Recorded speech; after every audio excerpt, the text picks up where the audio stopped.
versus films that are not yet on the circuits, that are not yet out.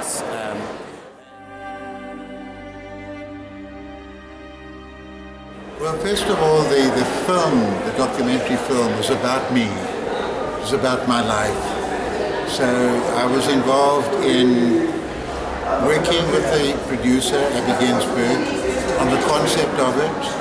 I helped her to find sources, material sources, film sources.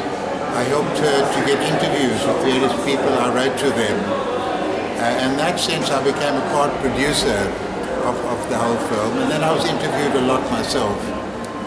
And what made the film so magical for me was to see how she combined direct interviews with me with archival material, marvelous archival material with me as a young man in London with sideburns and thick hair and two little baby children who now are in their 40s, giving interviews then, speaking with a very, very serious voice. I was very serious when I was around about 30 years old.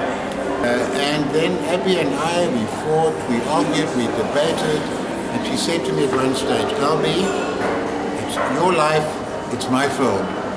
So I had to acknowledge that she's making the film, she's responsible for the editing, for the final frames, the pictures, the way the story is told. We debated the music that should go in, the background scenes that should go in, a whole range of different things.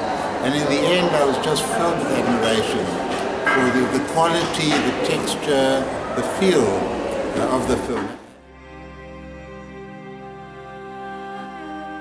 Okay, so what made me decide that I wanted to make a film about Albie Sachs, somebody that you guys had never heard of and many other people in South Africa didn't know much about? And I think the reason I wanted to make the story of his life is because he's somebody who's inspired me over many years. I've known him since the early 1970s when he was living in exile.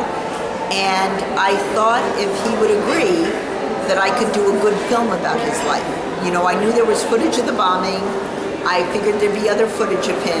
And I just thought this is an inspiring story of somebody who's devoted their life to the anti-apartheid struggle and suffered for it in part and then triumphed from it.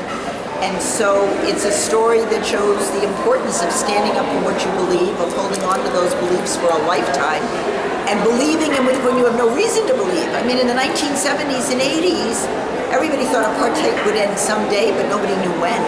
And we didn't know how many people were going to be killed before it ended. So it was a big, challenging time. And I learned from Albie that you have to have faith. And you have to have faith that the right will prevail. The right will prevail over wrong. And so, because he has inspired me in many ways in my own life not to give in to despair, not to think I have to have retribution over things, I thought, what, this is a really good story, and let's try to make it for a generation of people that have never heard of him. So what is really interesting to me as an outsider coming to South Africa right now and being at the Durban Film Festival right now is how many young filmmakers have already told some piece of the South African story and will continue to tell it. And more, these stories are going to get out, they're going to be recognized in festivals, they're going to get on TV, and we're going to become a much more globalized society. Actually, here at Musgrave, we've had a turnout which is much better. I think for me, the truth that portrays the struggle of South Africa, that the struggle was never black, it was a black and white struggle where we wanted to liberate this country.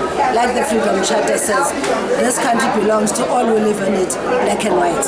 And that for me, I think that's the essence of the movie. We are knitting a new culture, and this is the fabric and the yarns of the wool that we need of people like South Africans of the caliber of Albie. But if we get democracy in South Africa and freedom, that will be my soft vengeance.